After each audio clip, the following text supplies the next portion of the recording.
From the Cronkite studios in downtown Phoenix, this is Cronkite News.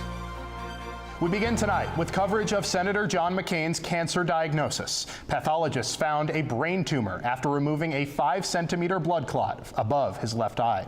Doctors have ordered a week of rest for the 80-year-old senator. A statement issued by McCain's office says he's, quote, in good spirits, recovering comfortably at home with his family.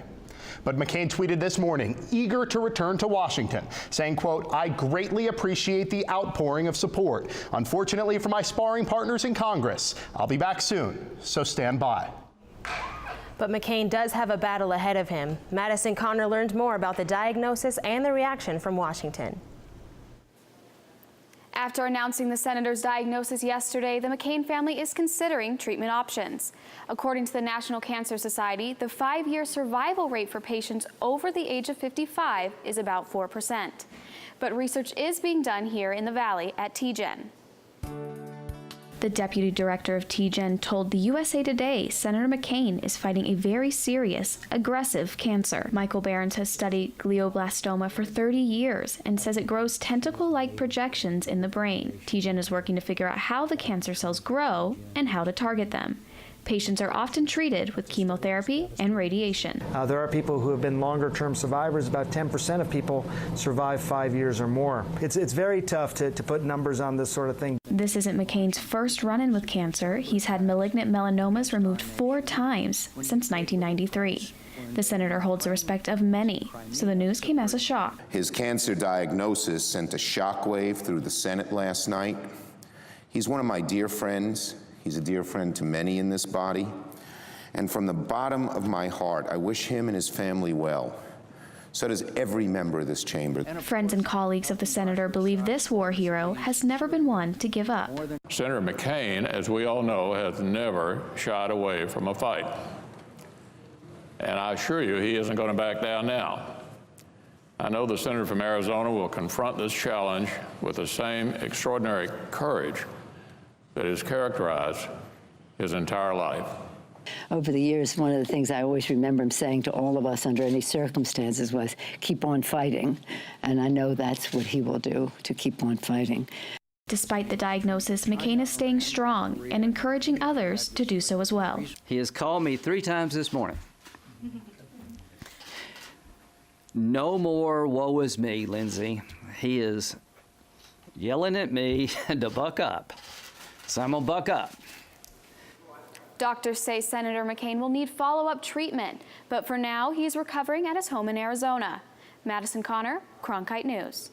McCain's military service has made an impact on veterans across the country. Today, reporter Sarah Haddis went to the VA Medical Center in Phoenix to get a reaction from local veterans.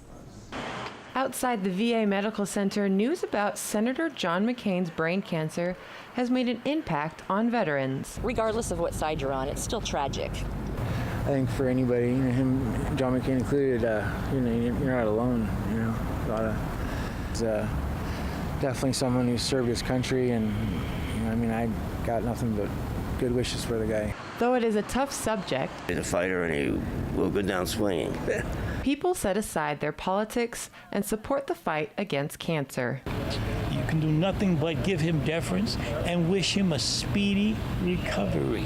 When I was down, he picked me up, and now he's down, and I want to pick him up and embrace him in my arms and hold him tight. In Phoenix, Sarah Haddis, Cronkite News. If you've ever had a traffic ticket or been cited for an overgrown lawn, you have dealt with a city court. A new report from the Goldwater Institute says the fees you pay are having a large impact on city budgets. Cronkite News reporter Tyler Finger is in our broadcast center and tells us just how significant that impact is. The American Civil Liberties Union joined the Goldwater Institute in revealing this report.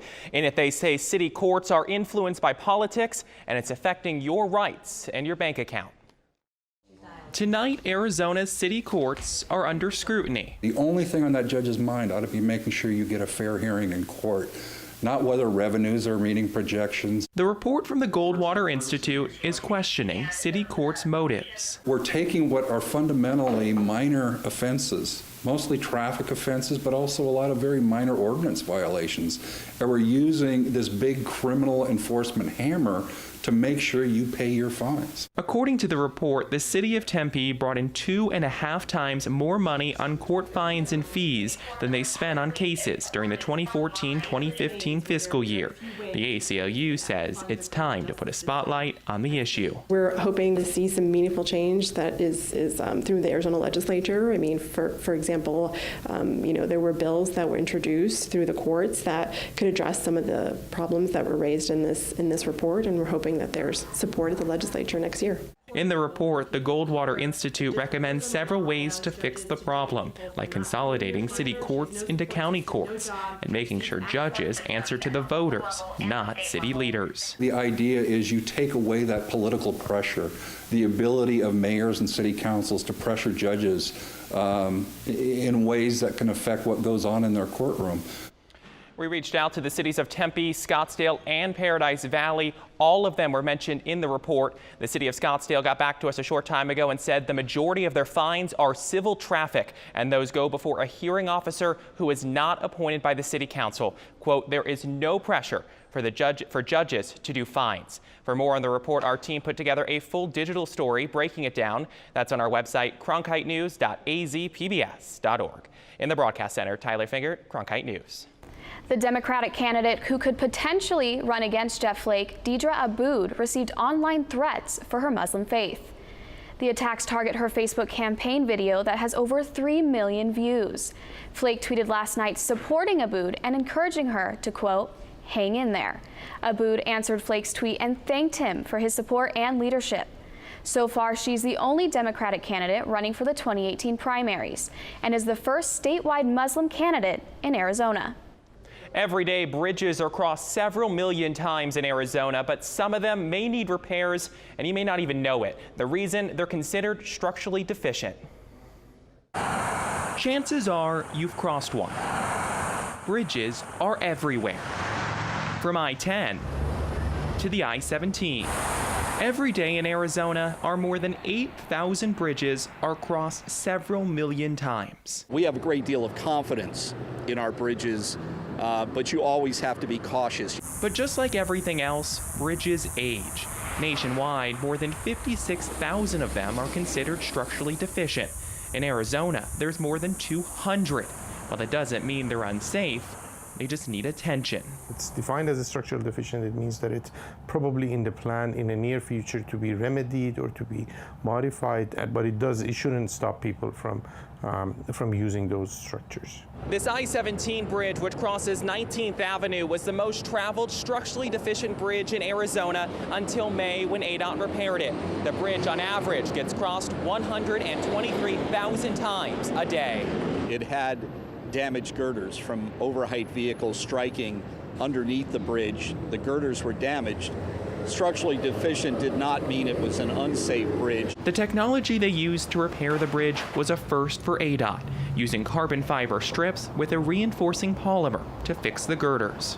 We're always looking for what is new out there in terms of what we can do. It is seen as more of the space age repair. Arizona is doing better compared to other states. Arizona is ranked 48 out of 51 in terms of percent of structurally deficient bridges. And while that may sound low, that's actually good news, meaning there aren't a lot in the state.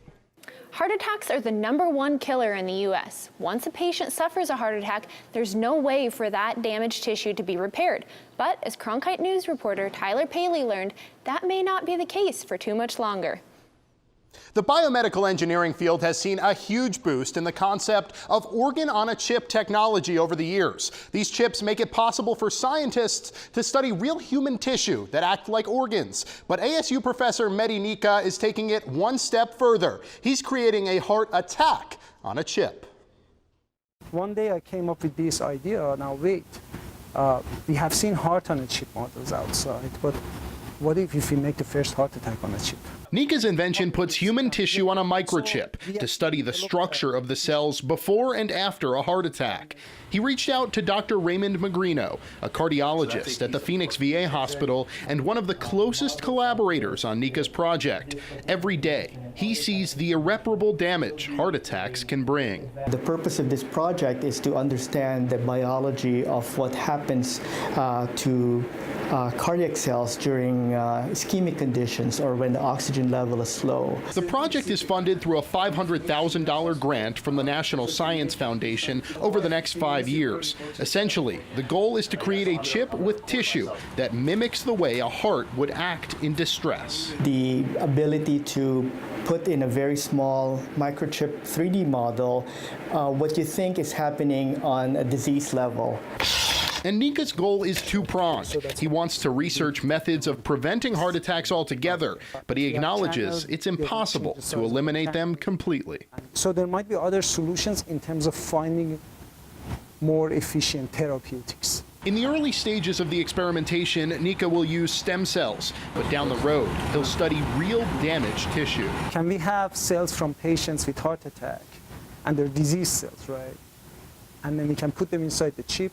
We can mimic their structure. And in 5 years, it will all boil down to one simple question. Will this save lives? Definitely, in future. That's where the technology and then biological findings are going, basically. That's our aim.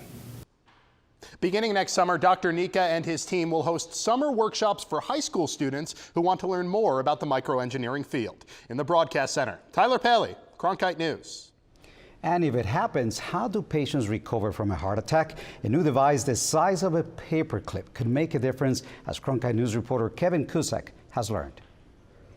First heart attack, I was in a restaurant standing in line to get in, and bingo, it hit me.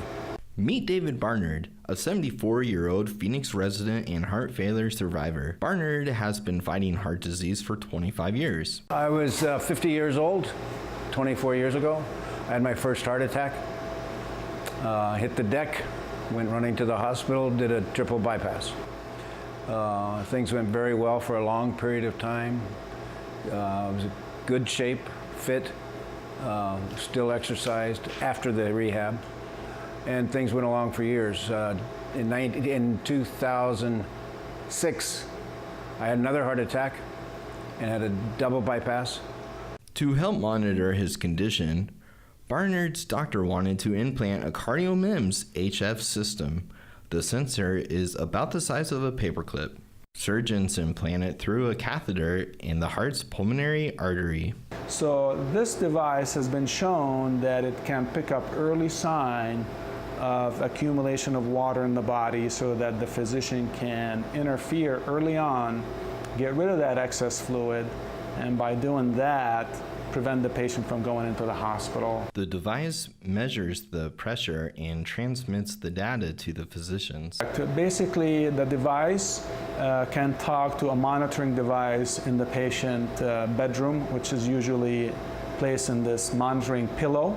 And so they wirelessly can communicate, and then that pillow will wirelessly communicate with the internet and download the information to our office. It gives Barnard peace of mind. I want to just keep going. I want to try everything I can try and do, and it helps the world, it helps me, and that's what all I care about. Kevin Cusack, Cronkite News. And we follow up with Mr. Barnard, and he tells us the procedure was successful and he's feeling great. The USA Swimming Foundation released a study that says there's an increase in swimming ability among children, but numbers are still low.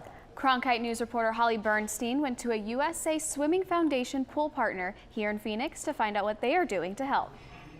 Hubbard Family Swim School is a privately owned local pool partner that has 3 locations across the valley. They are among swim schools providing financial help to increase swimming ability in children.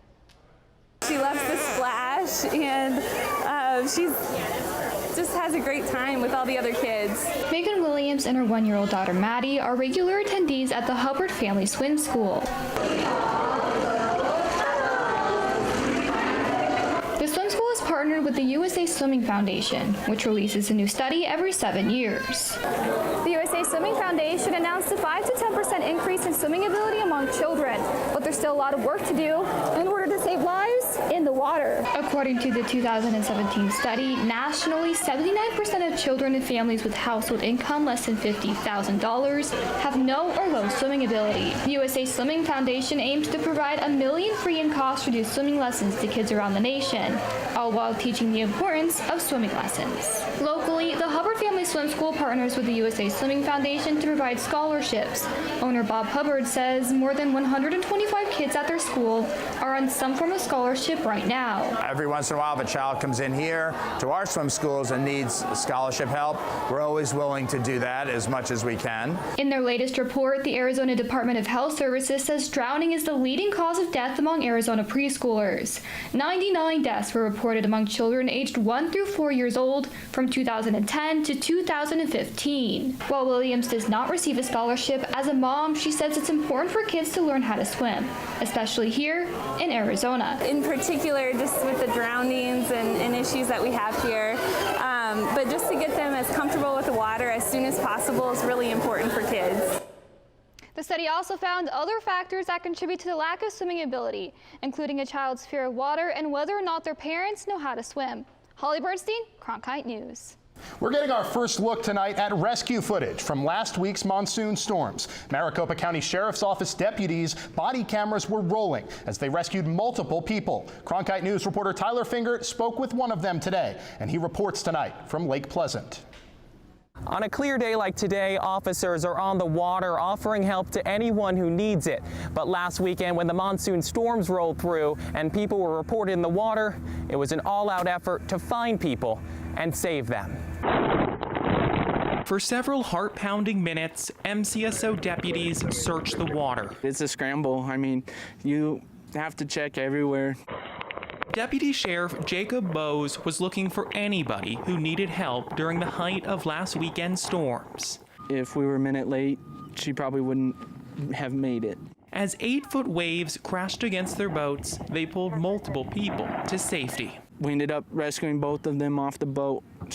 One individual who did not have any flotation devices at all, ended up going to hospital. For the deputies on the water, the waves this storm produced were some of the worst they've ever seen. The Arizona Game and Fish Department says you need to pay extra attention during the monsoon when on the water. All of it comes down to just being prepared in advance, making sure you've got your basic safety gear, that you've got emergency preparedness stuff, you've got life jackets for everybody, you've got extra water on board. While deputies were happy to help during the last storm, they say for some it was an extremely close call. They hope people heed their warning. Either get off the water before it hits with plenty of time, or stay in a cove at the lake. There's lots of coves over here where you can find shelter. This tree definitely not supposed to be here, and that dock definitely not supposed to be over there. They say that it just proves how powerful this storm was last weekend and the need to be safe on the water. At Lake Pleasant tonight, Tyler Finger, Cronkite News. I spoke to a local meteorologist this morning. He took advantage of all Mother Nature had to offer over the weekend, but last night it really paid off. When you're out chasing, you know, there's always going to be highs and lows. And Brian Snyder would know. He has been chasing storms here in Phoenix for years.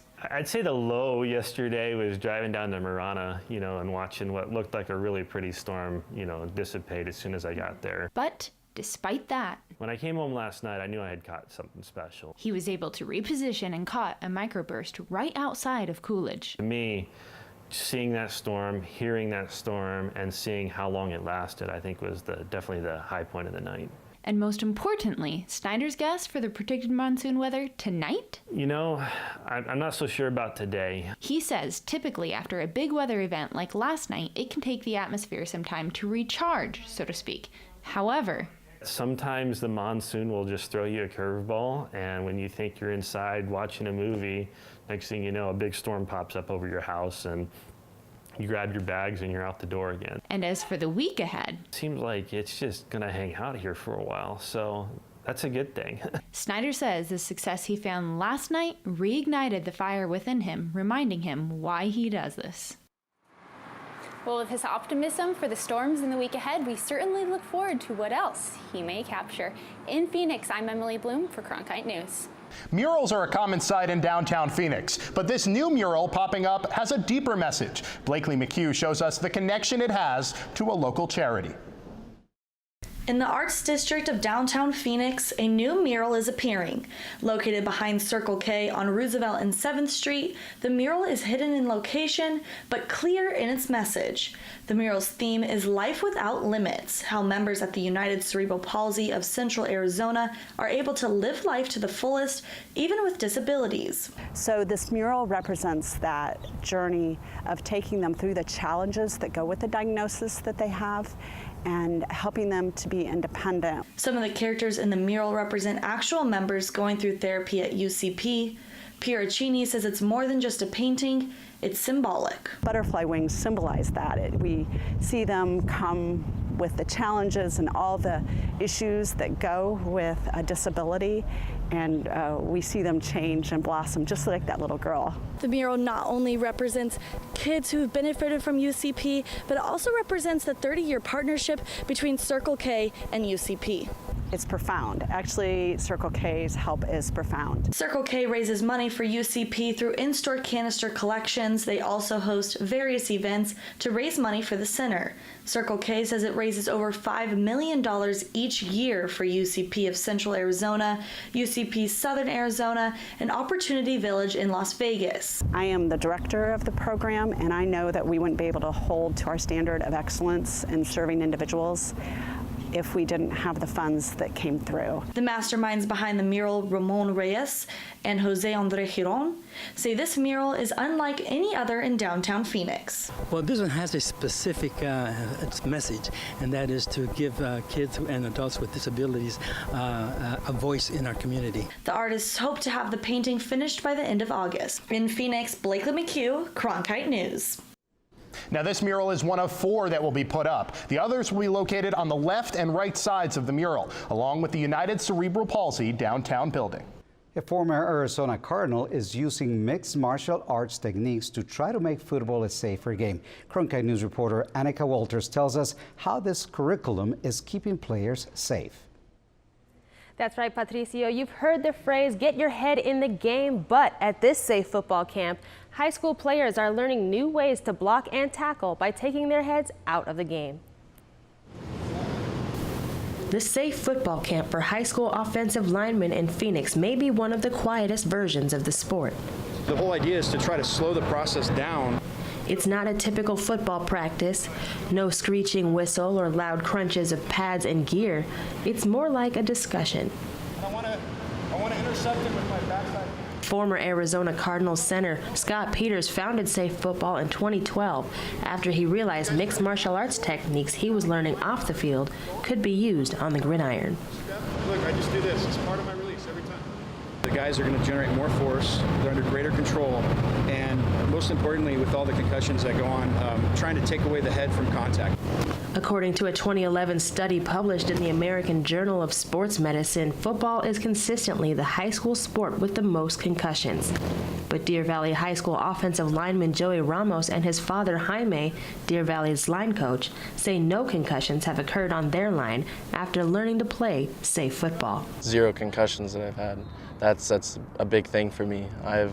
There's been 1 scratch on my helmet, and I've had the same helmet for 2 years now. Now you can see the offensive linemen training behind me. They're not using mouth guards, they're not wearing helmets, and there's barely any pads on scene. Now Ramos tells me that the technique is much more important to preventing injuries than any kind of protection can provide. They're making a custom fit helmet, they're doing all this other stuff. They've got mouth guards that have sensors in them that can calculate, the impact level of a player. So that's going to tell the coach, hey, your kid's got a concussion, but he's still got a concussion. Coach Ramos says the way to prevent injuries is with better technique, not better technology. In the broadcast center, Annika Walters, Cronkite News.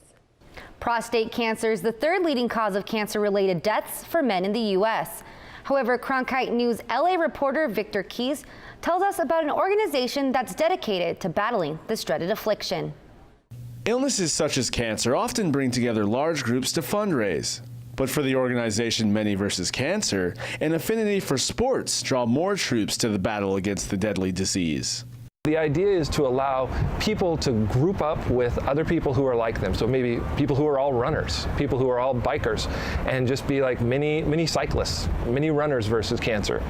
Tom Andrus is the Chief Digital Officer at the Prostate Cancer Foundation, but has shifted his focus to a broader landscape with Many vs. Cancer. His own personal story has led him to this point. My reason for caring about this is in 2010, my late wife got diagnosed with appendix cancer. And at the time, there was no research that we could find. And so she passed away in 2012. And so for me, it's a very personal thing. The goal is not to just fundraise, but also to inspire. One source of that inspiration is Ramiro Sileazar, who has helped raise over $50,000 by running at several charity events for Many vs. Cancer. But he has no plans of stopping anytime soon. Every time I'm running, right? Of course, my sister, my sister, she had cancer.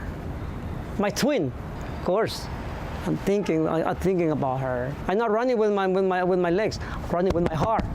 Corazón. Though Many vs. Cancer is in its beginning stages, Andrus wants everyone to know the people involved in this group are in it for the same motives. It's all about people who are completely dedicated to ending this disease. We're all doing it because we have this reason. And same thing for the scientists and everyone who's got, who put in their life into ending this disease. In Los Angeles, Victor Keys, Cronkite News. Many vs. Cancer makes its biggest push in September, which is Prostate Cancer Awareness Month.